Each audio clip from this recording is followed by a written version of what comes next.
Hi doctor, எப்படி இருக்கீங்க? நல்லா இருக்கீங்க. வாய்ஸ் எப்படி இருக்கீங்க? தெரியல டாக்டர், நேற்றுலேருந்து வாய்ஸ் ரொம்ப கரகரன்னு இருக்கு. மழை சீசன் தானே, சளி பிரச்சனை, காய்ச்சல் எல்லாமே வந்துடும். இதுக்கு நம்ம இப்போதே கொஞ்சம் ப்ரிகாஷன் எடுத்தா உடம்பே நல்லா பார்த்துக்கலாம். சளி நிறைய கேட்டும், அதுக்கு ப்ரிவென்டிவாக மில்க் ப்ராடக்ட்ஸ், தயிர், பால் இதெல்லாமே யூஸ் பண்ணாதிருங்க. பச்சை தண்ணியில் குளிக்காதீங்க, லைட்டாக சுடு தண்ணியில் குளிச்சுக்குங்க. தலை வாஷ் பண்ணால் நல்லா ட்ரை பண்ணி உச்சந்தலையில் ராஸ்நாதி பொடி இல்லை உச்சி பொடி போட்டுக்குங்க. பச்சை தண்ணி அவாய்ட் பண்ணி சுடு தண்ணி குடிச்சுக்குங்க. சின்ன ஒரு ரெமெடி சொல்கிறேன்.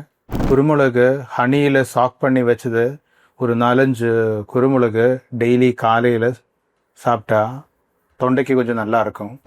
அதே மாதிரி இஞ்சி தட்டி புளிஞ்சு ஜூஸ் எடுத்து அதில் லேசாக உப்பு போட்டு குடித்தாலும் சளி கொஞ்சம் கம்மியாயிடும். வெத்தலைச்சாறு, குருமிளகு, ஹனி மிக்ஸ் பண்ணி 1 டீஸ்பூன் குடித்தா அதிலும் சளி, ஆஸ்மா தொந்தரவு எல்லாமே கம்மியாயிடும்.